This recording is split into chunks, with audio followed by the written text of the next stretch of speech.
নমস্কার বন্ধুরা, কিচেন টেকনিকে আপনাদের সবাইকে স্বাগত। আমি মধুমিতা। শীতের সময় পিঠে পায়েস বাঙালির ভীষণ পছন্দের জিনিস। পায়েস বা পরমান্ন বানানোর অনেক পদ্ধতি আছে। পায়েস প্রায় প্রতিটি বাড়িতে জন্মদিন কিংবা ভোগ উপলক্ষে বানিয়ে নেওয়া হয়। আমি কিভাবে পায়েস বানাই সেটা আপনাদের শেয়ার করব। শুরু থেকে শেষ পর্যন্ত দেখবার অনুরোধ রইল। চলুন দেখে নেওয়া যাক আজকের রেসিপি নলেন গুড়ের পায়েস। নিয়েছি আমি এখানে 50 গ্রাম পরিমাণে গোবিন্দভোগ চাল। চালটাকে আমি একবার কি দুবার ধুয়ে নেব, খুব বেশি ধুতে যাবেন না, তাহলে এর সুন্দর গন্ধটা বেরিয়ে যাবে। এবার আমি চালটা ভালোভাবে ধুয়ে নেব। চাল ধুয়ে জল ঝরিয়ে নিয়েছি, এরপর হাফ চা চামচ পরিমাণে ঘি দেব। চালের সাথে ঘিটা মাখিয়ে রাখলে পায়েসটা যেমন সুন্দর একটা টেস্ট হয়, আর চালটা যখনই বা দুধের মধ্যে দেবে তখন আর জমে যায় না, একটা আরেকটার সাথে লেগে যায় না। এখন ঘি মাখিয়ে আমি রেখে দিয়েছি। এরপরে নিয়ে নেব 1 টেবিল চামচ পরিমাণে কাজু আর 1 টেবিল চামচ পরিমাণে কিশমিশ। আর কিশমিশটাকে ভালো করে ধুয়ে আমি 5 মিনিটের জন্য জলে আমি ভিজিয়ে রেখে দেব। তারপরে আমি নিয়েছি এখানে 100 গ্রাম পরিমাণে নলেন গুড়ের পাটালি। পাটালিটা দেখুন আমি এখানে গ্রেট করে নিচ্ছি, আপনারা চাইলে এখানে ভেঙেও দিতে পারেন। আমি এখানে গ্রেট করে নিচ্ছি, এতে আমার সুবিধে হবে। তবে আপনারা নলেন গুড় দিয়েও পায়েসটা করে নিতে পারেন। দেখুন গ্রেট করে নিয়েছি। এরপরে আমি দুধটা ফুটিয়ে নেব। এখানে পায়েসের জন্য আমি 1 লিটার দুধ নিয়েছি। দুধটা আমি হাই ফ্লেমে একটু ফুটিয়ে নেব।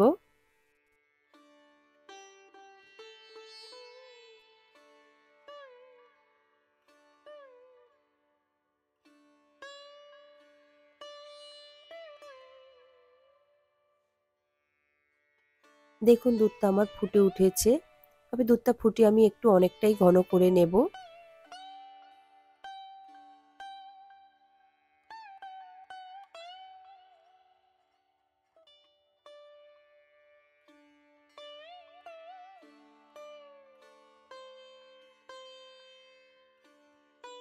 এইভাবে দুধটা ভালোভাবে ফুটিয়ে ঘন করে নেবেন, তবে পায়েসের স্বাদটা খুবই সুন্দর আসবে।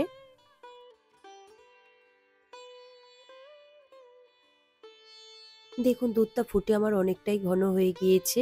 এরপরে আমি দিয়ে দেব ঘি মাখানো চালটা। দেখুন চাল দিয়ে আমি খুব ভালোভাবে একটু নেড়ে দিচ্ছি। তবে ঘি মাখানো আছে, চালটা জড়িয়ে যাওয়ার কোনো ভয় নেই। এইভাবে আমি একটু হাতার সাহায্যে গ্যাসের ফ্লেমটা আমি মিডিয়াম টু হাইতে রেখে একটু নাড়াচাড়া করে দিলাম।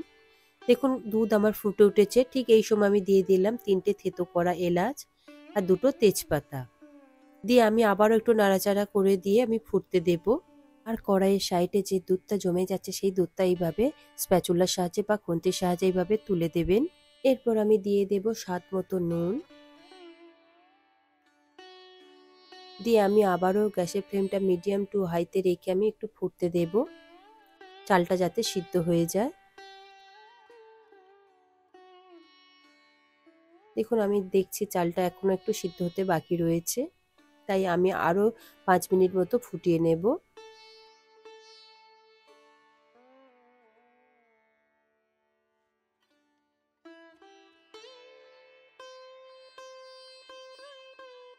দেখুন ফুটে উঠেছে, চালটা অনেকটাই সিদ্ধ হয়ে গিয়েছে। ঠিক এই সময় দিয়ে দেব গ্রেট করা নলেন গুড়ের পাটালি। দিয়ে গ্যাসের ফ্লেমটা মিডিয়াম টু হাইতে রেখে আমি আবারও ফুটতে দেব বেশ কিছুক্ষণ।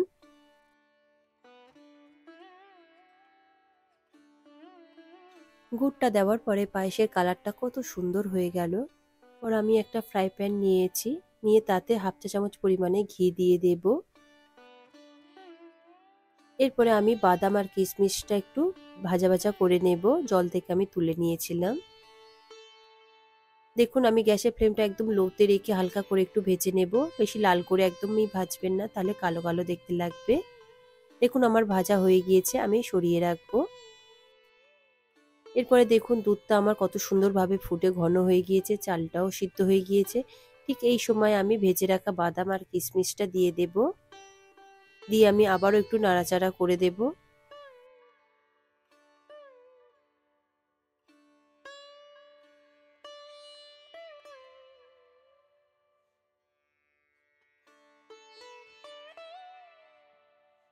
দেখুন কত সুন্দর পায়েসটা আমার ঘন হয়ে গিয়েছে। আরো 3 থেকে 4 মিনিট মতো আমি লো ফ্লেমে ফুটিয়ে নিয়েছিলাম।